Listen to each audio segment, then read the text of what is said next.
अब आया असली स्वाद। अब आया स्वाद। जब स्वाद के पड़े हो लाले तो MDH का चंकी चाट मसाला डालें। MDH का चंकी चाट मसाला। MDH।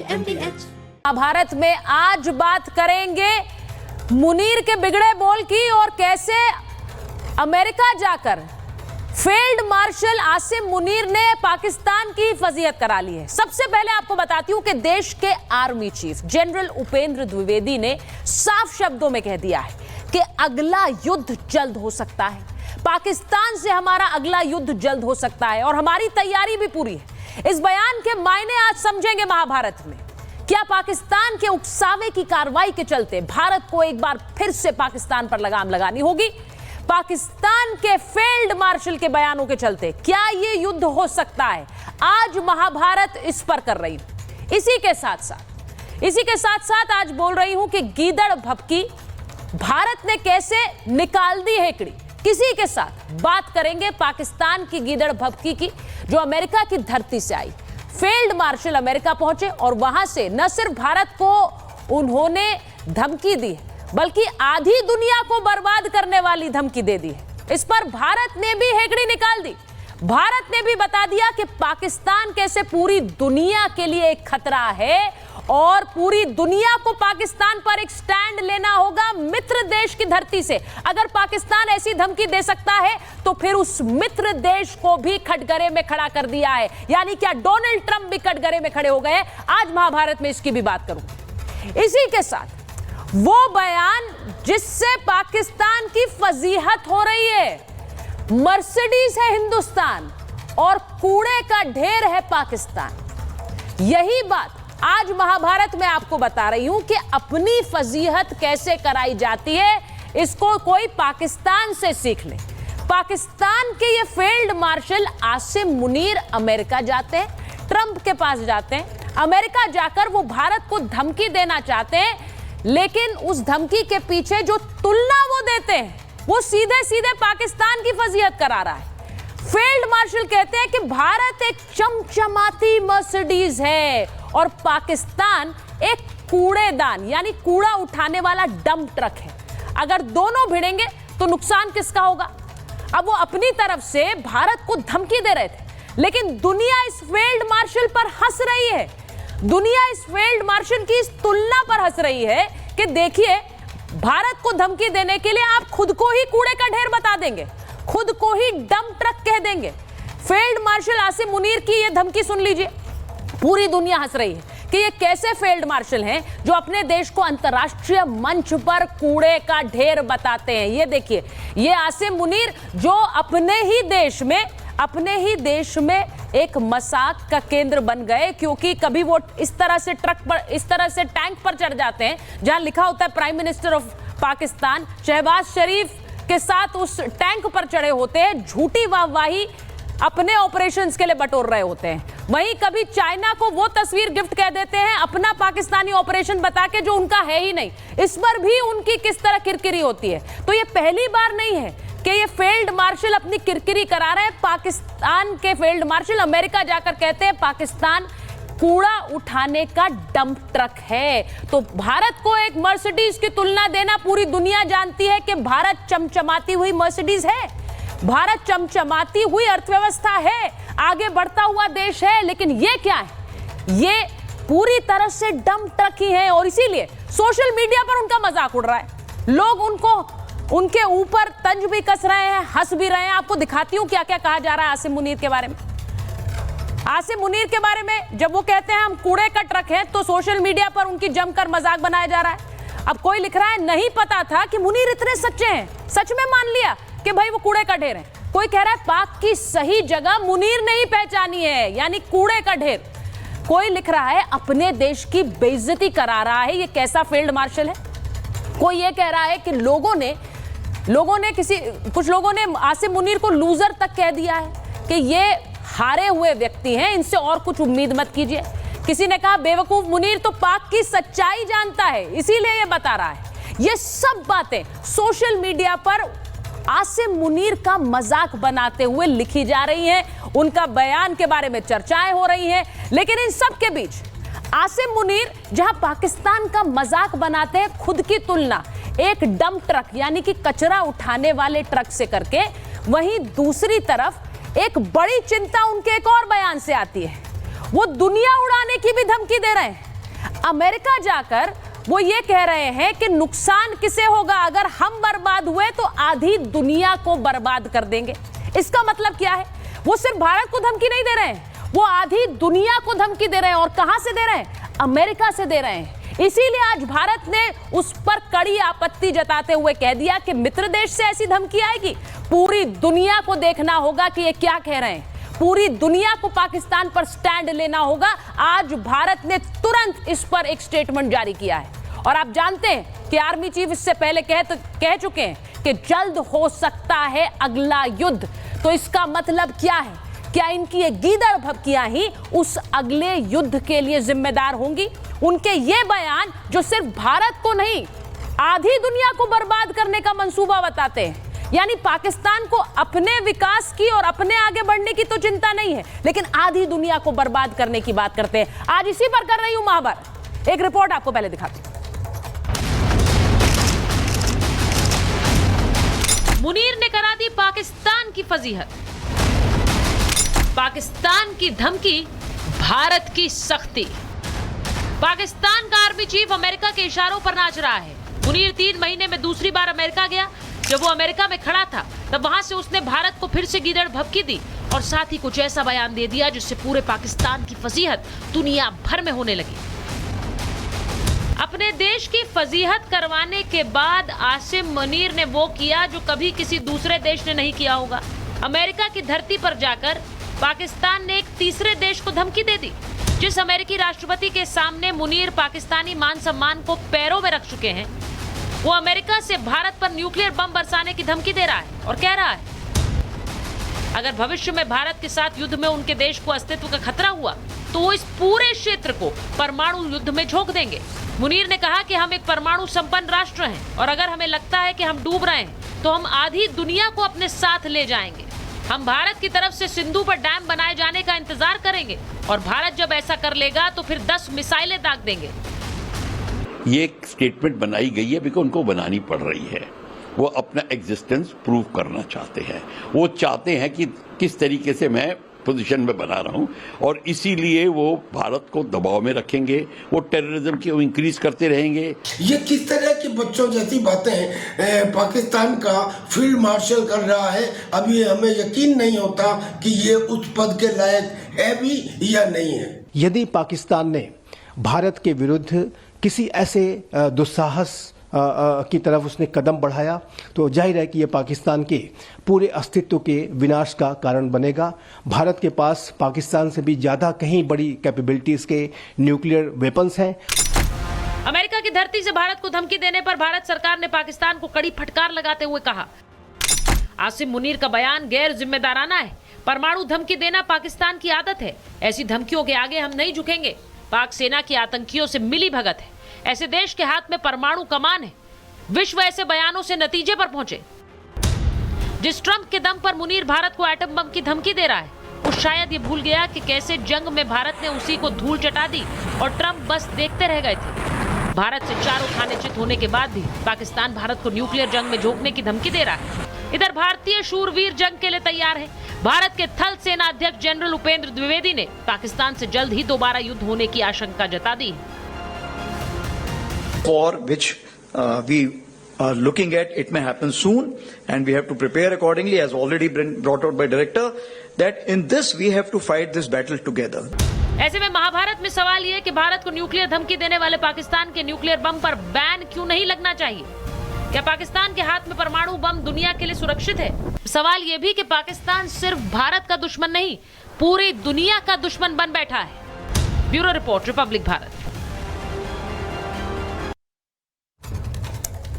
मेरे साथ महाभारत में जो मेहमान जुड़ रहे हैं, परिचय आपसे करा दूं। हमारे साथ major general GD Bakshi sir जुड़ रहे हैं। हमारे साथ स्टूडियो में कर्नल शैलेंद्र सिंह हैं। मेजर समरपाल तूर हमारे साथ जुड़ रहे हैं। वरिष्ठ पत्रकार हर्षवर्धन त्रिपाठी जी हमारे साथ हैं। वहीं दूसरी तरफ हमारे साथ पाकिस्तान से हुसैन थीबो हैं, पत्रकार हैं, आरजू काज़मी जी पत्रकार हैं, डॉक्टर सईद इलाही PMLN के नेता हैं, जुड़ रहे हैं। लेकिन सबसे पहले मैं जरा अपने इंडियन पैनलिस्ट को भी दिखाऊं, और आरजू जी सबसे पहले आपके पास आ रही हूं। पाकिस्तान के ये फील्ड मार्शल, हमारे यहाँ तो सर फील्ड मार्शल कहते, शायद आप लोग भी कहते होंगे, वो फील्ड मार्शल, अच्छा हवलदार कहने लगे, हवलदार बोल। फील्ड मार्शल जो गए हैं अमेरिका, ये वहां जाकर आप लोगों को कूड़ा उठाने वाला ट्रक क्यों बता रहे हैं? डंप ट्रक बता रहे हैं पाकिस्तान को। मतलब मैंने ऐसा कोई नेता नहीं देखा है जो अंतर्राष्ट्रीय मंच पर जाकर अपने ही देश को एक डंप ट्रक कहे, यानी हम तो कचरा उठाने वाले ही हैं, हमारा क्या नुकसान होगा। ये फजीहत मैम आपकी है, ये फजीहत थीबो साहब की भी है, ये फजीहत हर पाकिस्तानी की है, लेकिन कर कौन रहा है? आसिम मुनीर।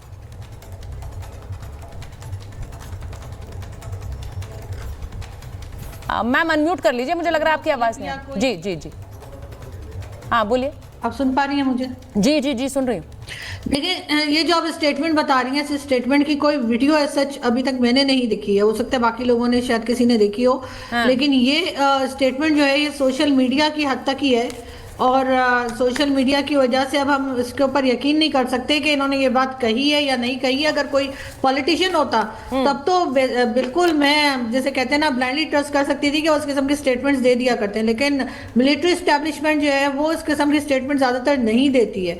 तो इसलिए अगर कोई वीडियो क्लिप है तो आप प्लीज प्ले कर देंगी मेरे लिए, ताकि मुझे पता लगे कि आपने बोला लिटरेट एस्टेब्लिशमेंट। एक बार पहले एक तस्वीर भेंट की जा चुकी है, जो तस्वीर आपके ऑपरेशन की भी थी भी नहीं, और वो भी गिफ्ट करने वाले आसिम मुनीर ही थे, तो वो लिटरेट एस्टैब्लिशमेंट कहां से हो गए मैम?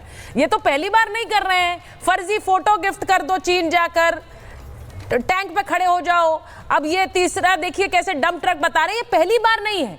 मैं हैरान हूं इस बात पर कि कोई भी व्यक्ति जो वहां की सेना का नेतृत्व कर रहा है, वो जाकर खुद को नहीं, सोशल मीडिया पे सब लोग ये बात कह रहे हैं, भारत में भी ये कह रहे हैं कि हकीकत इन्होंने मान ली है, इन्होंने ये मान लिया है कि पाकिस्तान की हैसियत क्या है। देखिए, जो बाकी चीजें आप बता रही हैं, जो फोटो दी गई और बाकी चीजें, डेफिनेटली वो एक सबूत के तौर पे सामने है, और हम कह सकते हैं कि वो सब कुछ गलत हुआ था। लेकिन ये स्टेटमेंट अभी तक सामने नहीं आई है, वरना आप मुझे जानती हैं कि मैं बिल्कुल बोल्डली बात करती हूँ मैम, क्योंकि क्लोज डोर मीटिंग से बातें तभी सामने आती हैं, जो लोग उस बैठक में थे उन्होंने इसे रिपोर्ट किया है। अब मैं आपसे ये पूछ रही हूँ, क्योंकि जो ये इन्होंने गीदड़ भभकियां दी हैं, जिसके बारे में जाकर ये बताएंगे अब अमेरिका, भारत, पाकिस्तान आकर, ये पाकिस्तान आकर अपनी ऑडियंसेस के लिए प्ले करते हैं, वो वहां जाकर अपने लोगों के लिए प्ले करते हैं, क्योंकि उन्हें लगता है कि वहां पर उसके बहुत वाहवाही होगी। जीडी बख्शी सर, मैं आपसे पूछ रही हूं, आरजू जी कह रही है इसका तो कोई बयान ही नहीं है, इसका तो कोई वीडियो ही नहीं है, लेकिन ये तो सब जानते हैं कि कैसे पाकिस्तान की इंटरनेशनल जो एक छवि है वो है क्या। तो उन्होंने अगर भारत को मर्सिडीज बताया तो बिल्कुल गलत नहीं बताया, चमचमाती हुई फरारी बताया तो बिल्कुल गलत नहीं बताया, पर खुद को गार्बेज डंप ट्रक कहना, मुझे लगता है कि ये इतनी सच्चाई पहली बार ही बोले होंगे। GD Bakshi sir.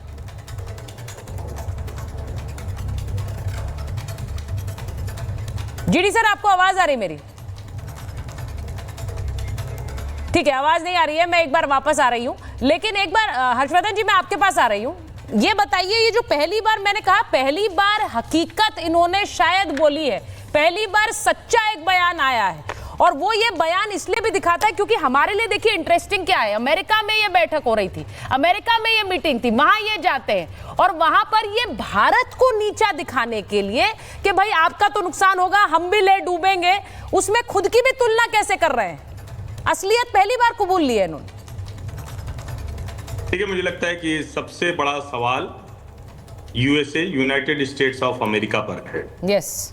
और अगर यूनाइटेड स्टेट्स ऑफ अमेरिका की धरती पर कोई जाकर कह दे रहा है कि हम न्यूक्लियर जो बॉम्ब है उसका इस्तेमाल कर सकते हैं, तो ये अमेरिका पर सबसे बड़ा सवाल है, सबसे बड़ा प्रश्न चिन्ह है। और मुझे लगता है कि इसकी हर मंच पर इसकी ठीक से लानत इसको भेजा जाना चाहिए, और असीम मुनीर जैसे व्यक्ति को, इस तरह के बयान देने वाले व्यक्ति को किसी जिम्मेदार जगह पर रहने का अधिकार नहीं। अब भले ही हम कहें कि पाकिस्तान मुल्क में कितनी जिम्मेदारी है, लेकिन वहां के सेनाध्यक्ष के तौर पर है, उनके हाथ में बहुत कुछ है, युद्ध करा सकते हैं, लोगों की जान जा सकती है, इसलिए ऐसे व्यक्ति को रहने का हक नहीं है। नंबर 1। नंबर 2 ये कि क्या जो इमरान खान ने कहा था कि 40 से 50 हजार आतंकवादी हमारे यहां पले, ये भी अमेरिका में जाकर इमरान खान ने कहा था, जिसके बाद पाकिस्तान में बहुत ज्यादा रिएक्शन हुआ था और उसका वीडियो भी था। उसका वीडियो मुझे लगता है अर्जुन जी को ध्यान में होगा, वो वाला वीडियो 40 से 50 हजार आतंकवादी बताया। क्या फिर से पूरे देश को आतंकवादी बनाने पर अमेरिका काम कर रहा है? और डोनाल्ड ट्रंप जो कुछ कह रहे हैं वो असीम मनीर उसी स्क्रिप्ट पर काम कर रहे हैं। अब तीसरी बड़ी चिंता की बात है, जो चिंता इसलिए बढ़ जाती है कि जब कोई ये कहने लगे कि अरे मेरा क्या कर लोगे। कब कहता है? कब कहता है? वो तब कहता है जब उसके पास कुछ बचता नहीं है। जैसे शब्दावली पे मत जाइएगा, लेकिन जैसे हमारे यहाँ एक कहावत कही जाती है ना कि नंगा नहाएगा क्या निचोड़ेगा क्या। इसका मतलब है कि जब उसके पास कुछ है ही नहीं तो आप उसका क्या बिगाड़ लोगे? क्या पाकिस्तान उस हालात में पहुंच गया है? क्या वो एक्सप्लोड करने की स्थिति में पहुंच गया है? क्या वो सुसाइड बॉम्बर हो गया है खुद के लिए? क्योंकि अगर वो कह रहा है कि हम आधी दुनिया को मार देंगे, आधी दुनिया को तबाह कर देंगे, आधी दुनिया को हम खत्म कर सकते हैं, ले डूबेंगे, तो मैं फिर कह रहा हूं कि हमारी नो फर्स्ट यूज पॉलिसी है, ये रहेगी। लेकिन अगर नो फर्स्ट यूज को हमें खत्म करना पड़ा उस पॉलिसी को, तो अटल जी के शब्द याद रखने चाहिए कि हो सकता है कि हमें कुछ थोड़ा बहुत नुकसान हो, लेकिन अगली सुबह पाकिस्तान दुनिया के नक्शे पर नहीं होगा। जाहिर है ये पाकिस्तान को भी पता है, ये अमेरिका को भी पता है, ये ट्रंप को भी पता है। सवाल यहां ये कि ये सब पाकिस्तान करके हासिल क्या करेगा? क्योंकि अब चाइना बड़ा सीरियस है इसको लेकर। चाइना का जो सीपीईसी है उसमें जगह जगह चाइनीज इंजीनियर से लेकर चाइनीज जो भी लोग थे वो मारे गए लगातार। अब अमेरिका भी कई जगहों पर दखल देता हुआ दिख रहा है। ये सामान्य बात नहीं है। अफगानिस्तान से अमेरिका को भागना पड़ा था, सबको तस्वीरें याद होगी कि कैसे हेलीकॉप्टर से रेस्क्यू करके ले जाना पड़ा था जब तालिबान ने फिर से कब्जा किया था। क्या अमेरिका ने पाकिस्तान में अपना बेस इतना बड़ा बना लिया है कि अब अमेरिका को वहां स्टेक लगता है? क्या अमेरिका, ये ज्यादा बड़ी चिंता की बात है। मैं भारत के नजरिए से बात कर रहा हूं, वर्ल्ड के नजरिए से बात कर रहा हूं। चाइना को क्या ये लगने लगा है कि अब अमेरिका के हाथ में पाकिस्तान जा रहा है? क्योंकि पिछले कुछ समय से जो जियोपॉलिटिकल इक्वेशंस है वो कुछ बदलती हुई दिख रहे हैं और डेमोक्रेसी के तौर पर अमेरिका के लिए भी ये चिंता की बात है। अमेरिका में जो भी लोग डेमोक्रेसी को लेकर कंसर्न रखते हैं उनको ये सोचना चाहिए। जहां तक भारत की बात है, हमारी तैयारी पूरी है। हमारे जो उपेंद्र द्विवेदी का बयान है वो बहुत कि हम उसके लिए भी तैयार है, अगर युद्ध होगा तो उसके लिए भी तैयार। मुझे लगता है आर्मी चीफ ने जो बयान दिया है वो इनकी इस तरह की गिदड़ भपकियां देखते हुए ही दिया है। और मैं जरा एक बार बताना चाह रही हूँ, GD Bakshi sir, if you can hear me, मैं जरा एक बार बताना चाह रही हूँ कि ये जो इनके फील्ड मार्शल है इन्होंने बयान क्या दिया है। मैं जरा उसको एक बार स्क्रीन पर चला रही हूँ। इन्होंने कहा है कि भारत के बांध पर हम मिसाइल अटैक कर देंगे। चलाइए जरा इसे। सिंधु पर बांध बनाया तो उसे तोड़ देंगे, हम 10 मिसाइल हमले से नष्ट कर देंगे, हमारे पास मिसाइलों की कमी नहीं है। ये भी कह रहे हैं सिंधु नदी भारत की संपत्ति नहीं है। अगर हमें लगा कि हम डूबेंगे, सुनिए जरा क्या कह रहे हैं, अगर हमें लगा कि हम डूबेंगे तो आधी दुनिया को ले डूबेंगे। ये कह रहे हैं ये फील्ड मार्शल, हमें अगर लगा हम डूबेंगे तो हम आधी दुनिया को डुबो देंगे। और इनको कोई गुरेज नहीं है ये अंतर्राष्ट्रीय मंच पर कहने की। अमेरिका पहुंचे हुए थे, वहां पर ये बोल रहे थे कश्मीर भारत का आंतरिक मामला नहीं है। और वो कह रहे हैं कि इन्होंने फिर से अपना वही राग अलापा, इसमें कोई नई बात नहीं है, मैं उसमें जाना भी नहीं चाहती, लेकिन इनका बयान देखिए कितना खौफनाक और डराने वाला लगता है अंतर्राष्ट्रीय मंच को। जो लोग इन्हें जानते हैं ये नफरत ही फैलाते हैं, इन्होंने पहले भी फैलाई नफरत भारत और पाकिस्तान के डीएनए की बात करके। लेकिन जीडी बख्शी सर ये जो बात ये कह रहे हैं हम अगर डूबेंगे तो आधी दुनिया को ले डूबेंगे, is this a statement from a responsible leader? No, बिल्कुल भी नहीं। इट इज बहुत इररिस्पॉन्सिबल स्टेटमेंट है, खासकर उस लेवल से जिस पे इनको पहुंचा दिया गया है। पहुंचे नहीं है साहब, पहुंचा दिया गया है। फील्ड मार्शल नहीं है, फील्ड मार्शल है। और ये जो एयरफोर्स के इनके चीफ थे बाबर सिद्धू, वो इनसे सीनियर थे। ये इनको मर्च लगी हुई थी, इसलिए इन्होंने अपने आप को प्रमोट कराया फील्ड मार्शल, ताकि एक तो मेरी परमानेंट एक्सटेंशन हो जाए 10-11 साल, जैसे कि जियाउल हक साहब की हुई थी, जैसे कि परवेज मुशर्रफ साहब की हुई थी। हैं, अपनी हवस के लिए इन्होंने लड़ाई करा दी दक्षिण एशिया में, ठीक है। और इनकी थोड़ी प्रॉब्लम पड़ रही थी बाबर सिद्धू के साथ। जो कुछ भी है, ये लड़ाई ज्यादातर एयरफोर्स की लड़ाई थी। हाँ। आपने क्या किया? सिरस्वा नहीं किया। अगर किसी को मार्शल बनना चाहिए था तो वो बाबर सिद्धू को बनाना चाहिए था, हालांकि पिट गए वो बेचारे बुरी तरह से। हाँ। ठीक है, लेकिन मार्शल इनको बनाया गया क्योंकि ये जियाउल हक की तरह 11-12 साल का कार्यकाल चाहिए। ये समझते हैं I am God's gift to mankind, कि मेरे अलावा पाकिस्तान को कोई बचा नहीं सकता, चला नहीं सकता। ठीक है, और सेल्फ इमेज क्या है कि हम तो कूड़े का ट्रक हैं, कूड़े से भरा हुआ गंद, सोचिए रॉटन गंद हैं हम। ठीक है, ये सेल्फ इमेज बड़ी अलार्मिंग है, क्योंकि जिस आदमी की सेल्फ इमेज इतनी लो हो वही ऐसे उल्टे सीधे काम करता है। ठीक है, और एक दूसरे देश की सॉइल पे अमेरिका जाके भारत को न्यूक्लियर ऑल आउट अटैक की धमकी देना, जिसमें आप कह रहे हैं ना केवल भारत, आधी दुनिया को आप तबाह कर देंगे। क्या उस आधी दुनिया में अमेरिका भी शामिल है? नंबर 1। नंबर 2, मैं आपसे जानना चाहता हूं, 170 आपके पास वॉरहेड है, और वो जो वॉरहेड है बेटा, वो वॉरहेड में ज्यादातर सब किलो टन वॉरहेड है, 1.5 पौए 2 पौए वाले नासर मिसाइल पे लगाने वाले। उससे दुनिया क्या, उससे तो आसपास के 10 गांव तबाह नहीं होंगे। ठीक है साहब, ये गिदड़ भभकी किसी और को दीजिए। तीसरी बात जी, ये कह रहे हैं कि अगर भारत ने बांध बनाया, मैं 1 मिनट खत्म कर रहा हूं, बोलिए बोलिए। कि अगर भारत ने बांध बनाया तो मैं 10 मिसाइल फायर करके फोड़ दूंगा। ठीक है, मैं आपको याद दिलाना चाहता हूं मुल्ला मुनीर साहब, ऑपरेशन सिंदूर में आपने कोई 1200 ड्रोन चलाए थे, 90% मार गिराए गए। आपने 3 टैक्टिकल बैलिस्टिक मिसाइल फायर किए थे, 1 शाहीन 2 फतेह। ठीक है, तीनों के तीनों 100% मार गिराए गए। जनाब, ये 3rd न्यूक्लियर एज है, जिसमें जो छोटी ताकतें हैं, न्यूक्लियर ताकतें, उनको सोच समझ के चलना पड़ेगा।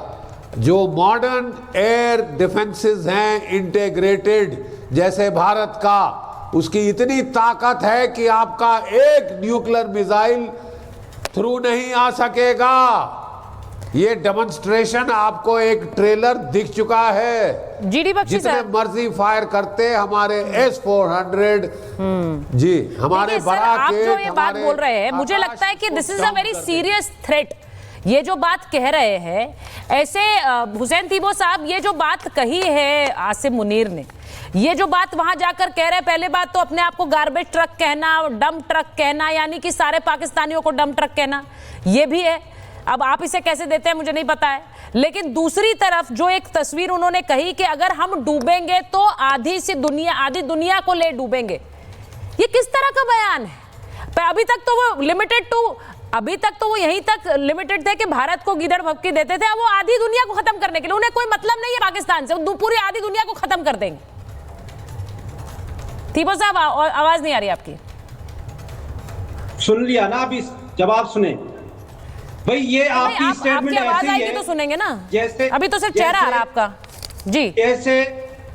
जैसे आपने कराची फतह कर लिया था, ये ऐसे ही है जैसे आपने लाहौर में समंदर फतह कर लिया था।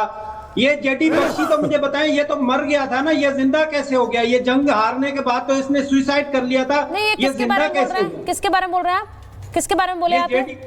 ये जेडी बख्शी जो है, ये तो नहीं, वो हंस रहे हैं आपके ऊपर, वो हंस रहे हैं आपके ऊपर। लेकिन लेट मी, नहीं, थीबो साहब, लेट मी, मैं आपको थीबो साहब कह रही हूँ, let me, no, GD Bakshi साहब, वेट फॉर अ मिनट। आप बोलेंगे, लेकिन ये क्या तरीका होता है? ये कैसी भाषा है? ये तो मर गया था, ये कैसी भाषा है? यही सिखाया जाता है ना आपको? मुझे हैरानी ये है, यही सिखाया जाता है, इसीलिए आपके फील्ड मार्शल भी यही बातें करते हैं, दुनिया को तबाह कर देंगे। आप लोगों में कोई संस्कृति, किसी तरह की कोई इज्जत किसी की नहीं है। दुनिया भाड़ में जाए, दुनिया बर्बाद हो जाए, हम भी बर्बाद। यही आतंकी वाली सोच यही होती है तीबो साहब, ये आतंकी वाली सोच होती है, फिदाइन सोच यही होती है। कि दूसरों को बर्बाद कर देंगे, हम तो मरेंगे ही। इसीलिए कोई फर्क नहीं है पाकिस्तान आर्मी और आतंकियों में। थीबो सुनिए, आप मेरी बात सुनिए, थीबो सुनिए, मैं साहब नहीं बोलने वाली आपको, मैं रिस्पेक्ट आउट ऑफ रिस्पेक्ट कह रही थी, लेकिन अगर आप हमारे वॉर वेटरन का रिस्पेक्ट नहीं करेंगे तो थीबो ही बोलना पड़ेगा। थीबो सुनो, मेरी बात सुनो। अगर आपको लग रहा है, मुझे लगता है कर्नल सिंह, ये इन्होंने बिल्कुल क्लियरली बता दिया कि डिफरेंस कोई नहीं है पाकिस्तानी आर्मी और पाकिस्तानी और आतंकियों में, क्योंकि वो भी तो यही सोच के साथ फिदाइन बनते हैं कि उड़ा देंगे, खुद भी मरेंगे, दूसरों को भी मार देंगे। यही सोच है इस देश की। जय हिंद, नमस्कार सुचरिता जी। 6 लोग टीवी पर हैं, सिर्फ एक है जो बेशर्मी की स्माइल लेकर खड़ा है। आप देख सकते हो अपने आप, एविडेंस की बातें कर रहे हैं इस समय। एविडेंस एक और है कि वो कह रहा है कि कोई मर गया, जी गया, पता नहीं क्या कर गया। वो पब्लिकली वो दिख रहा है कितना बड़ा झूठ बोल रहा है, जहां कोई आदमी अलाइव होकर आपका बैंड बजा रहा है, आपको एक्सपोज कर रहा है। बट फिर भी मैं उस पर पढ़ूंगा नहीं। सबसे पहले मेरी एडवाइस है अपना आरजू जी को, आरजू जी अपनी गवर्नमेंट के खिलाफ कुछ मत कहिएगा, अदरवाइज आप किडनैप हो जाएंगी, अरेस्ट हो जाएंगी, चैनल बंद हो जाएगा आपका। ज्यादा बड़ी बात यह है कि जो चली 10 मिसाइल डैम पर, पता है क्यों चलेंगी 10 मिसाइल? उसका सिर्फ एक ये रीजन है, और कहीं चलती ही नहीं है उनकी मिसाइल। तो ये ख्याली पुलाव नया निकला है कि चलिए हम भारत की आर्मी एयरफोर्स से तो लोहा ले नहीं सकते, वो डैम की तरफ। ये गधे हैं जिनको ये नहीं पता कि हमारे डैम पर भी एयर डिफेंस लगी होती है। ऐसा नहीं है कि हमने उसको खुला छोड़ा होता है। मतलब कहते हैं ना, जिसको ना समझी मान सकता हूं क्योंकि आप में समझ है नहीं, बट अपने आप इतनी बड़ी बेवकूफ़ों वाली स्टेटमेंट आप कैसे दे सकते हो? आपने क्या कह दिया, हाफ दी वर्ल्ड हम तो डूबेंगे। मुझे तो यही नहीं समझ आया, मैंने तो अभी पानी छोड़ा ही नहीं है। आप डूब कैसे गए? आपको डूबने का हक किसने दिया? आप कैसे डुबो देंगे बाकी कंट्रीज को? होते कौन है आप? मतलब इतना खौफ, अभी पानी छोड़ा भी नहीं है, अभी तो रोका हुआ है भाई साहब, तब आपका ये हाल है। और आपके वो बिलावल ने तो बोला था कि अब इसमें आपका खून बहेगा, बहा के दिखाइए आप, डॉक्टर इलाही को कहां से ले लोगे? और उससे भी बड़ी बात मैं आपको बताता हूं, ये जो गार्बेज डंप बोला है ना, देखिए इसको क्रिटिसाइज नहीं करना चाहिए, ये सच्चाई उन्होंने बोली है।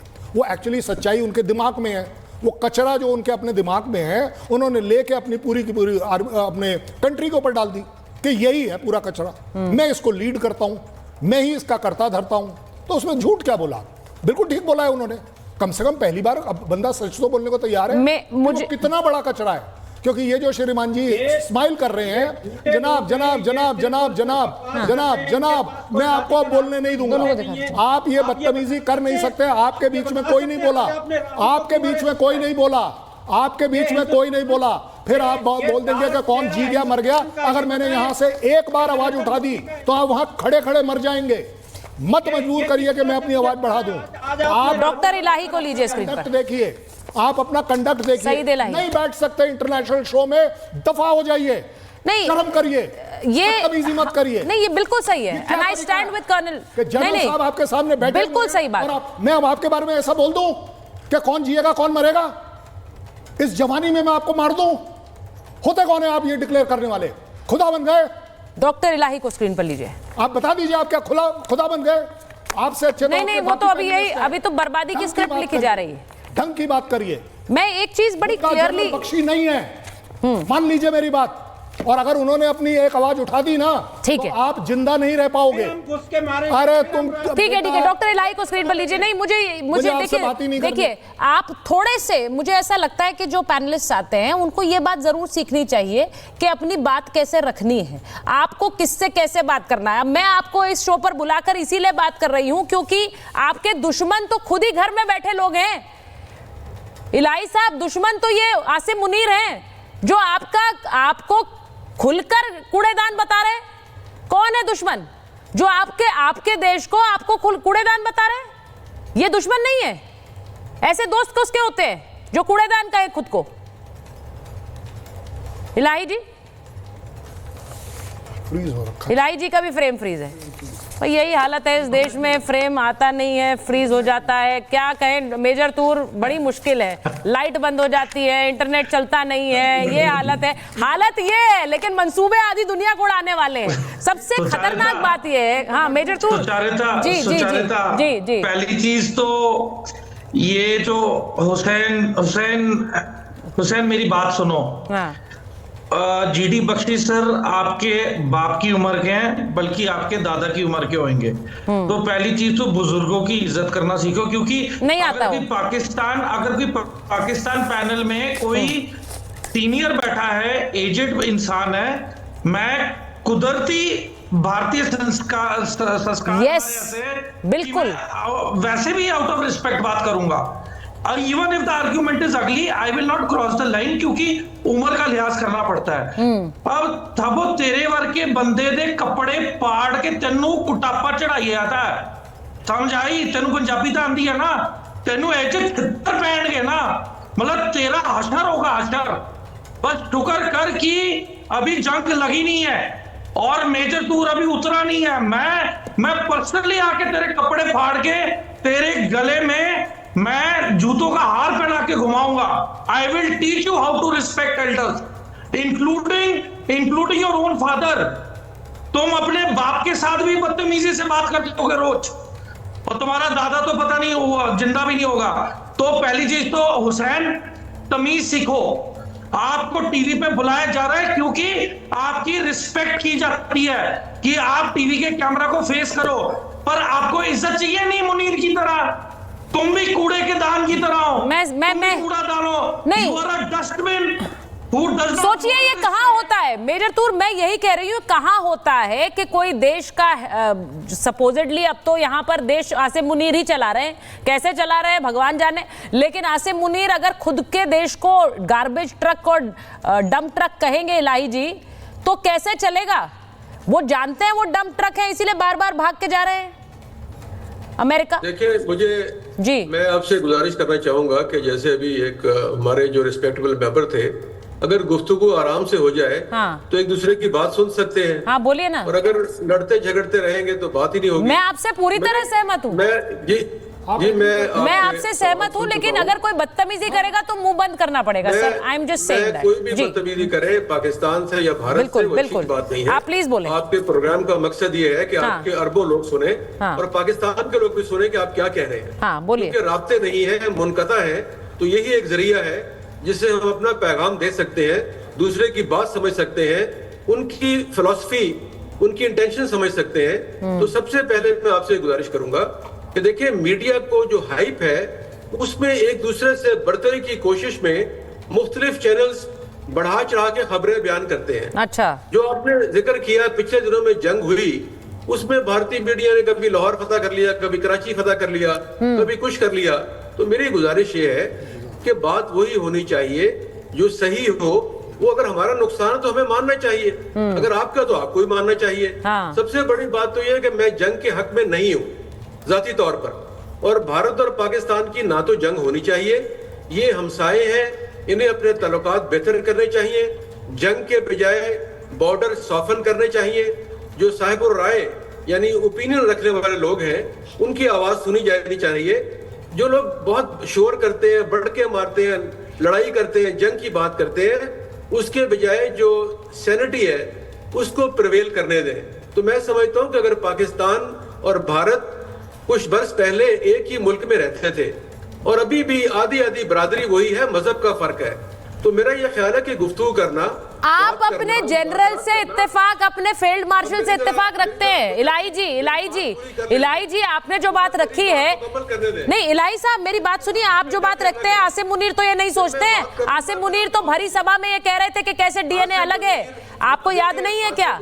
आप यहाँ पर बड़ी पीस टॉक कर रहे हैं इलाही जी। आसिम मुनीर भली सभा में कह रहे थे डीएनए अलग है, जिसके बाद पहलगाम हुआ था, मुझे याद है। लेकिन अगर आप जंग की बात करेंगी, मैं नहीं कर रही हूँ, मैं नहीं कर रही हूँ, हम कभी जंग की बात नहीं करते इलाही जी, रिमेम्बर दैट। आप बोल रहे हैं आधी दुनिया बर्बाद कर देंगे और जंग की बात हमें कह रहे हैं। आधी दुनिया बर्बाद करने की धमकी कौन दे रहा है? आपका ये फील्ड मार्शल अमेरिका में कह रहा है और आप कह रहे हैं हम जंग की बात कर रहे हैं। इलाही जी आपने सुना नहीं है क्या? इलाही जी मुझे बताइए, इलाही जी को लीजिए जरा बड़ी विंडो में। इलाही जी मुझे मौका दीजिए। नहीं, आपको मौका ही तो दे रखा है, आप स्क्रीन पर ही हैं इलाही जी, मुझे ये बताइए ना इलाही जी। नहीं मुझे बताइए इलाही जी मेरी बात सुनिए। जो बोल रहा है कि हम आधी दुनिया बर्बाद कर देंगे, हम तो मरेंगे, दूसरों को भी मार देंगे, ये वाली सोच फिदाइन सोच होती है इलाही जी। नॉन स्टॉप मत बोलते रहिए, बात समझ कर बोलिए। बात समझकर बोलिए, करें दुनिया की बात, फिदायीन सोच।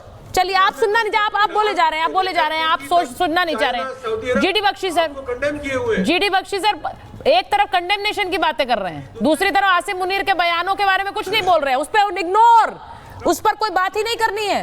देखिए जरा इनके डबल स्टैंडर्ड देखिए जरा। प्रेसिडेंट ट्रंप से लेकर, बताइए जीडी बख्शी सर, ये फिदायीन सोच है कि नहीं है कुछ हद कि हम मरेंगे दूसरों को भी मारेंगे? जी hello, yes sir, hello, yes sir. हाँ जी, देखिए कुछ हद तक मैं इलाही साहब की बातचीत से सहमत हूँ। जब भारत और पाकिस्तान के पढ़े लिखे लोगों के बीच गुफ्तगू हो रही है तो कम से कम वो थोड़ी आराम से हो, तहजीब से हो, ताकि हम समझ सकें कि आपको क्या चीज़ बाइट कर रही है, आप समझ सकें कि हमें क्यों गुस्सा आ रहा है। ठीक है साहब, मैं बताना चाहता हूं कि साहब भारत और पाकिस्तान दोनों न्यूक्लियर आर्म्ड कंट्रीज हैं। इसका मतलब दोनों के ऊपर बहुत भारी रिस्पॉन्सिबिलिटी है कि वो बहुत ही जिम्मेदार तरीके से पेश आएं। एक तीसरे देश में जाके इतनी बड़ी रैंक के ऑफिसर का इस प्रकार से बोलना कि हम तो भारत को न्यूक्लियर एटमी बरसात से बर्बाद कर देंगे, चाहे आधी दुनिया ख़त्म हो जाए, ये भी आप अपने देश में नहीं कह रहे, आप अपनी फौज को एड्रेस नहीं कर रहे। आप एक गैदरिंग, पब्लिक गैदरिंग, जो हाँ मैं जानता हूँ क्लोज डोर के पीछे थी, अलाउ नहीं किया था किसी को कि वो फोटो ले, कैमरा ले, लेकिन लोगों ने नोट्स बनाए थे साहब जो उन्होंने शेयर किए हैं। ठीक है, और ऐसी धमकी आप तीसरे मुल्क से जाकर दें, अमेरिका जो कि नाम के लिए एक डेमोक्रेसी है, एक बड़ी ताकत है दुनिया की, वहां से इस टाइप की धमकी कि हम तो न्यूक्लियर हथियारों का इस्तेमाल करेंगे, हम मिसाइलों से आपके बांध ठोक देंगे। ठीक है साहब, वो पानी सारा आप पे जाएगा और बाढ़ बन के जाएगा साहब, तबाही कर देगा। हर साल आपके बाढ़ आती है, आपके ऊपर कुदरत का कहर होता है, आप क्या बातें कर रहे हैं। मैं कहना चाहता हूं कि तभी लोग कह रहे हैं, हमारी एक्सटर्नल मिनिस्ट्री के स्पोक्समैन ने कहा है कि भाई पाकिस्तान जैसे मुल्क अगर ये रवैया है तो उसके पास तो न्यूक्लियर हथियार नहीं होने चाहिए, दुनिया को डिफैंग करना चाहिए। ये जो कोबरा जैसे आप काम कर रहे हैं, कोबरा के जहरीले दांत होते हैं, अगर वो हर जगह जाके काटने लगे, हर किसी को काटने लगे, आधी दुनिया को काटने लगे, तो फिर साहब दुनिया के पास क्या चारा है? देखिए उसको सर, तो आपको डिफैंग करना पड़ेगा, बोलना चाह रही हूँ, करना पड़ेगा। मैं एक चीज बोलना चाह रही हूँ कि आसिम मुनीर की ये बैठक हुई है अमेरिका में जाकर, अमेरिका में उन्होंने ये बयान दिया है, और अमेरिका के साथ टैरिफ को लेकर जिस तरह के रिश्ते इस वक्त हमारे चल रहे हैं हम भी जानते हैं। लेकिन मैं ध्यान दिलाना चाहती हूं अपनी ऑडियंसेस को कि कैसे पिछले कुछ समय में जहां टैरिफ वाली बात आई तो एमईए ने स्टेटमेंट रिलीज करा और सीधे कह दिया कि ये अनजस्टिफाइड है, क्योंकि सिर्फ हम नहीं है, बहुत सी दुनिया कर रही है रूस से तेल खरीद। उसके बाद भी प्रधानमंत्री का खुद का बयान आया कि कीमत देनी होगी, हम रेडी हैं। अब मैं आज बताना चाह रही हूं कि यहां पर तीसरी देश से यानी अमेरिका जाकर ये धमकी देते हैं तो एमईए ने क्या कहा है? मिनिस्ट्री ऑफ एक्सटर्नल अफेयर्स ने बयान जारी कहा है और कहा है कि मुनीर का बयान गैर जिम्मेदाराना है। परमाणु धमकी देना पाक की आदत है, पहली बार नहीं कर रहे हैं, लेकिन ऐसी धमकियों के आगे कोई झुकने वाला नहीं है, हम तो कतई नहीं झुकेंगे। और यह भी कहा कि ऐसी धमकियों पर हमारा रुख बिल्कुल साफ है। हमारा रुख इस पर क्या है? उन्होंने कहा बिल्कुल साफ है। आसिम मुनीर ने अमेरिका में यह बयान दिया था, लेकिन यह भी याद रखिए कि एमईए ने कहा है, एक्सटर्नल अफेयर्स मिनिस्ट्री ने, कि मित्र देश की धरती से ऐसी धमकी नहीं आनी चाहिए थी। विश्व ऐसे बयान से नतीजे पर पहुंचे, पाकिस्तानी सेना की आतंकियों से मिली भगत है। ऐसे देश के हाथ में परमाणु कमान है, सोचिए, आतंकी मुल्क के पास है परमाणु, इसके बारे में सोचिए और एक निर्णय लीजिए। ये परमाणु पाकिस्तान के हाथ में होना बहुत खतरनाक हो सकता है। तो आज जो विदेश मंत्रालय ने बयान जारी किया है, मैं उस पर आना चाह रही हूं। कर्नल सिंह, उन्होंने बहुत क्लियरली ये बात बोली है, सिर्फ भारत के केस दिखाइए, बहुत क्लियरली ये बात बोली है कर्नल सिंह कि ये एक मित्र देश से आना और वहां से ये धमकी आना, और ये ऐसी धमकी जो पूरी दुनिया में, आधी दुनिया को खत्म करने वाली बात है। इस पर दुनिया को स्टैंड लेना होगा, सिर्फ हमें नहीं। देखिए, बड़ी सीधी सीधी लैंग्वेज में अगर मैं सरल भाषा में इसको इंटरप्रेट करूं तो बड़ी सीधी बात है कि इंडिया ने आपका न्यूक्लियर ब्लफ मना कर दिया है। आपका न्यूक्लियर ब्लैकमेल ऑफिशियली हमारे प्राइम मिनिस्टर ने एक नई डॉक्ट्रिन के तहत बोल दिया है कि वी डोंट केयर। तो अब बचा क्या? बचा सिर्फ पाकिस्तान के पास एक, कि जाओ और यूएसए को डराओ, आधी दुनिया को डराओ, क्योंकि इंडिया की डिक्लेयर्ड पॉलिसी है कि हम नहीं डर रहे। आपका पहिया का हो, आधे पहिया का हो, आधे किलो का, मुझे नहीं पता कौन सा वाला है, आपकी अपनी मर्जी है। और देखिए, तहजीब की बात चल रही थी ना, ये देखिए, ये हमारे एमईए का है। अभी थोड़ी देर पहले जनरल साहब ने क्या कहा कि मैं एग्री करता हूं, और वो श्रीमान जी में आंख में शर्म नहीं थी कि वो ये भी बोल पाते कि यंग मैन, तू हमारे पाकिस्तान का पैनलिस्ट है, एक उम्र वाले आदमी के साथ तू बदतमीजी कर रहा है। लैंग्वेज देखिए, कंपैरिजन कर कर देखिए, इसको बोलते हैं इंसाफ, इसको बोलते हैं कि आपकी अपब्रिंगिंग क्या है। क्योंकि उनके सफेद बालों में ये शर्म नहीं थी कि अपने उस यंगस्टर को मना कर पाते। एग्जैक्टली वो इंडिया अब कर रहा है। हमारा ऑफिशियल स्टैंड है कि ठीक है, आपने कुछ बोला है, आपको लगता है आप एक गंद का कूड़ा हो, आप एक गंद का ढेर हो, आप एक गंद का ट्रक हो, ये आपके लिए एप्लीकेबल हो सकता है, लेकिन धमकी देना हमारे लिए तो है ही नहीं। अब आप पूरी दुनिया को धमकाइए, पूरी दुनिया को समझाइए। आपको क्या लग रहा है कि मेरे जो डैम हैं वो आपके टारगेट पे रह पाएगा? आपको क्या लग रहा है कि वो मिसाइल आपके यहाँ से मेरा बॉर्डर क्रॉस कर पाएगी? अगर कर पाती तो अभी तो 4 दिन में आपने देख लिया आपकी कौन सी क्रॉस करी, कौन सी नहीं क्रॉस करी। आपको दिख गया आपकी एयर डिफेंस कितनी थी, आपको दिख गया आपके, ये ऑफिशियली अब आपके तरफ से डिक्लेयर है Pakistan, as far as I am concern, कि भाई साहब वो ट्रंप में अगर आपका इतना विश्वास है कि वो हरीशवादी का बेटा है, या उसने अपने हाथ में गंगा धर रखी है और कसम खा रहा है, और आप उसमें बिलीव कर रहे हो, उसने बिल्कुल ठीक कहा, जहाज गिरे हैं। जहाज उसका नाम कंट्री का इसलिए नहीं किया क्योंकि F-16 गिरा था, इसलिए उसने नाम नहीं लिया आपका। अदरवाइज उसने क्लैरिटी से बोला है। वो जो आपकी जो इजेक्शन वाली जो कंपनी है, वो क्या बोल रही है कि उसके 3 सीरियल गायब क्यों हो गए, कि जब उसने डिक्लेयर किया कि हाँ जी 3 और जानें बची हैं। भाई साहब, वो वाली कंपनी ने मेरे यहाँ नहीं लगाया था, वो आप ही के यहाँ लगाया था। ये आपको पता है। सबसे बड़ी बात यह है, कंट्री, हम लोग एक्सपेक्ट कर रहे थे ना कि मुनीर साहब रिस्पॉन्सिबल, उनका पता क्या है, ही इज सो रिस्पॉन्सिबल, इतने ज्यादा रिस्पॉन्सिबल हैं कि वो सिर्फ रिस्पॉन्सिबल स्टेटमेंट देते हैं और नीचे स्टार लगा हुआ है, रिस्पॉन्सिबल मीन्स इररिस्पॉन्सिबल। वो बड़ी सीधी बात है, क्योंकि वो अपनी असली औकात पर है। इस डिनर में ये बोल रहे थे, ये आरजू जी, फ्लोरिडा में जो ये डिनर था, और जो पाकिस्तान के ऑनररी कॉन्सुल हैं अदनान असद, उन्होंने इस डिनर को होस्ट किया था। वहीं पर ये बातें कर रहे थे, वहीं पर ये बातें रख रहे थे, और इसमें कोई बड़ी बात नहीं है कि वहां से ये बातें सामने आती है। बोली ही गई थी कि आपके देश में ये गूंजे। ये किस लिए बोली गई? आपको लग रहा है कि उनकी इस धमकी के ऊपर कोई रिएक्शन आएगा? मैं ये जानती हूं कि आप लोगों के लिए बोली गई, कि आप लोग इस पर रिएक्ट करें कि देखिए कितनी जाबाजी की उन्होंने बात कही है। वहां पर अमेरिका में जाकर ये बात बोल गए हैं। पाकिस्तानियों के एक जो वहां पर एक मीटिंग थी, उसके बीच में डायस्पोरा के साथ वो मिल रहे थे। अब मुझे ये बताइए ना आरजू जी, आप मानेंगे कि नहीं मानेंगे? आप लोग तो आतंकवाद से जूझने की हमेशा से बात करते हैं कि हम भी आतंकवाद के सताए हुए हैं, हमारे ऊपर भी आतंकवाद रहा है।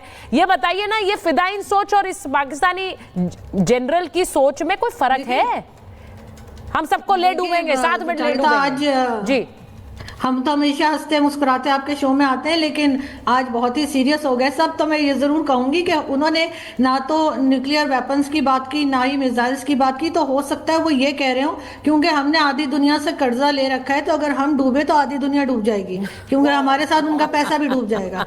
तो हो सकता है कि वो इस मतलब में बात कर रहे हो, लेकिन आप लोग क्योंकि सिर्फ वेपन्स को ही सोचते हैं तो शायद आप वेपन्स की तरफ चले गए। तो मेरा नहीं ख्याल कि न्यूक्लियर वेपन्स के बारे में कोई भी ऐसे गैर जिम्मेदाराना तरीके से बात कर सकता है, और ना ही शायद करनी चाहिए। और साथ ही मैं बख्शी सर से एज अ पाकिस्तानी मैं माजरत चाहूंगी कि हमारे एक पैनलिस्ट ने आपके साथ बदतमीजी की सर, और बिल्कुल उसके लिए हम लोग बहुत शर्मिंदा हैं। बिल्कुल ऐसा नहीं होना चाहिए था। नहीं, आपकी बहुत रिस्पेक्ट करते हैं। देखिए आरजू जी, इसीलिए यहाँ भारत में लोग आपको पसंद करते हैं। देखिए जीडी बख्शी सर के साथ आपने कितनी डिबेट की होंगी, कई तो महाभारत में ही आप मेरे साथ ही रही हैं जब सर भी रहे हैं। लेकिन मेरा एक बार मेजर तूर को लीजिए जरा स्क्रीन पर। मेजर तूर, मैं एक चीज पूछ रही हूँ, जो बात इन्होंने कही और बड़े, देखिए ये आराम से कही हुई बात है। उन्होंने कहा कि आप क्यों ले रहे हैं कि ये अधियार ही हो सकता है, ये तो कर्जा भी हो सकता है, अगर हम डूबेंगे तो आधी दुनिया डूब ही जाएगी। जिस तरह का कर्जा उठा रखा है पाकिस्तान ने, तभी तो वो डंप ट्रक कह रहे हैं, तभी तो वो कचरे का ढेर कह रहे हैं, तभी तो वो गार्बेज ट्रक कह रहे हैं। देखिए सुचारिता जी और आरजू जी, अभी क्या है ना कि ये एक दुकान में गए हैं जिसका नाम है अमेरिका। उस दुकान के शोरूम में लगे जबरदस्त हथियार। क्यों? क्योंकि चाइनीज माल हो गया रिजेक्ट, क्योंकि चाइनीज माल फेल हो गया। तो अब अमेरिका ने रेड कारपेट वेलकम किया है अपनी 5 स्टार दुकान में, जिसे कहते हैं industrial military complex of USA. अब उसके अंदर उन्होंने आसिफ मुनीर को कहा है कि आपको जो चाहिए उंगली रखो तुम्हारी, पर अमेरिका को बदले में क्या चाहिए? उसे चाहिए रेयर अर्थ मेटल्स का माइनिंग कॉन्ट्रैक्ट। कहां पे? बलूचिस्तान में। तो आसिफ मुनीर जी के लिए एक तीर से दो निशाने कि जो टीटीपी, बीएलए, बीएलएफ, बीआरए जो तंग कर रहा है पाकिस्तान आर्मी को बलूचिस्तान में, तो आसिफ मुनीर पक्का उन्होंने सहमति जताई होगी कि आप बलूचिस्तान में माइनिंग कीजिए, ठीक है। और एक तो आईएमएफ से $110 मिलियन का अप्रूवल आया। फिर एक और ये थ्योरी आ रही है कि $40 बिलियन की डील हुई है behind close doors Asif Munir के साथ कि आप अमेरिका को आप लीवरेज दो, आप उसे माइनिंग के कॉन्ट्रैक्ट्स दो। क्यों? क्योंकि चाइना को सारे माइनिंग कॉन्ट्रैक्ट अफगानिस्तान में मिले हुए, तो वो तो ऑक्यूपाई हो चुका है अफगानिस्तान। अब अफगानिस्तान यूएस को कैसे ब्लैकमेल कर रहा है? हर 15 दिन में $40 मिलियन अफगान तालिबान के टेबल पे रखे जाते हैं। मतलब महीने के $80 मिलियन दिए जा रहे हैं यूएस एड के नाम पे अफगानिस्तान को। क्यों? क्योंकि इनडायरेक्टली बागराम एयरबेस पे अमेरिका की प्रेजेंस बनी रहे। तो देखिए बहुत ही गहरी ये जियोपॉलिटिक्स है और ऐसे बयानबाजी आना बिल्कुल सही है कि इन अ वे कि देखो अमेरिका ने शह दी हुई है पाकिस्तान को, एंड इट इज लॉजिकल कि जो देखिए मैं फर्क बताती हूँ। मैं मेजर तूर मैं आपको एक फर्क बताती हूँ।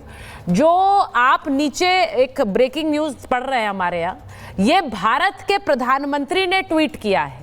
उन्होंने कहा है कि मैंने राष्ट्रपति ज़ेलेंस्की से बात की है, मैंने ताजा हालात पर युद्ध को लेकर उनसे बात की है। I conveyed India's consistent position on the need for an early and peaceful resolution of the conflict. यानी हम रूस से तेल खरीद रहे हैं, इसका मतलब ये नहीं है, इसका मतलब ये कतई नहीं है कि हम चाहते हैं कि रूस युद्ध करता रहे और यूक्रेन और रूस का युद्ध चलता रहे। हम ज़ेलेंस्की से भी बात करते हैं, हम यूक्रेन से भी बात कर रहे हैं, और वो कह रहे हैं कि हमने फिर इस बात पर जोर दिया कि कैसे वैश्विक मुद्दों पर दोनों देशों को एक मंच पर आना चाहिए और कूटनीतिक तरीके से हल निकालना चाहिए। Also possible contribution in this regard as well as to further strengthening bilateral ties with Ukraine। तो मैं ये बताना चाह रही हूं कि फर्क कहां है। थिबो जी, आप इस बात का फर्क समझे नहीं। भारतीय प्रधानमंत्री अभी भी पीस की बात करते हैं, भले ही भारत पर टैरिफ लग रहा हो, उससे कोई फर्क नहीं पड़ रहा है। हम अभी भी रूस से तेल लेंगे, लेकिन ज़ेलेंस्की से भी बात करेंगे, क्योंकि हम शांति की बात करते हैं। एक आपके नेता हैं जो सिर्फ युद्ध की बात करते हैं, जो सिर्फ आधी दुनिया की बर्बादी की बात करते हैं, जो मिसाइलें दागने की बात करते हैं। आप बातों करने में माहिर हैं, आप ज़ेलेंस्की से भी बात कर लेते हैं और आपके लोग मार्को रूबियो से भी बात कर लेते हैं कि आप हमें हिंदुस्तान को बचाएं पाकिस्तान से। हमें याद है ये वही अमेरिका है जिसके लिए नरेंद्र मोदी जी जाके वहां कहते थे अब की बार ट्रंप सरकार, अब की बार मोदी सरकार। वही अभी आपको टिका के दे रहे हैं। देखिए ये वही नरेंद्र मोदी है ना जो अमेरिका में जाके नारे लगाते थे। नहीं, आपने जो बोला, आप मिनिस्टर की बात कर रहे हो। नहीं सर, एक मिनट सर, इन्हें थिबो जी थीबो को बोलिए कि ये डंप ट्रक हैं। इनको याद दिला दीजिए कि ये डंप ट्रक हैं। उसके बाद सारी बात खत्म हो जाएगी। नहीं, उसके बाद सारी बात खत्म हो जाएगी।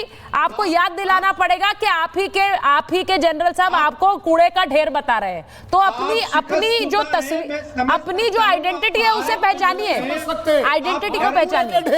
आइडेंटिटी सुनिए, कर्नल साहब को सुनिए, क्या है आपकी आइडेंटिटी? ढेर हो, आइडेंटिटी आपको बात करने की तमीज नहीं है। आप लाई साहब से पूछ लीजिए, उन सफेद बालों की कसम देता हूं उन्हें कि एक बार वो ये बोल दें कि जो लैंग्वेज आप इस्तेमाल कर रहे हैं, चाहे वो प्राइम मिनिस्टर के खिलाफ हो, चाहे वो जनरल बख्शी के खिलाफ हो, कैसे एक्सेप्ट हो जाएगी? आपको क्या लग रहा है? आपको लग रहा है कि आप बोल पाएंगे? आपको मैं बोलने दूंगा, मैं आपको बोलने दूंगा, माफी मांगेंगे तब, अदरवाइज आप नहीं बोल पाएंगे। अब नहीं, मैं आपको गारंटी दे रहा हूं। देखिए, ये बुलाना और याद दिलाना जरूरी होता है कर्नल सिंह, क्योंकि इनकी तस्वीर हम नहीं दिखा रहे हैं, इनकी तस्वीर इन्हीं के फील्ड मार्शल दिखा रहे हैं। मैं फिर वही कहूंगी कि गार्बेज ट्रक, डंपिंग ट्रक, कूड़े का ढेर, कूड़ेदान, ये हमने नहीं कहा है, ये आप ही के फील्ड मार्शल कह रहे हैं। इसलिए अपनी हैसियत को पहचान जाइए, उसके बाद शायद कुछ भी बोलने की हैसियत आपकी नहीं रहेगी। मेरे पास इतना ही समय था महाभारत में। बहुत बहुत धन्यवाद।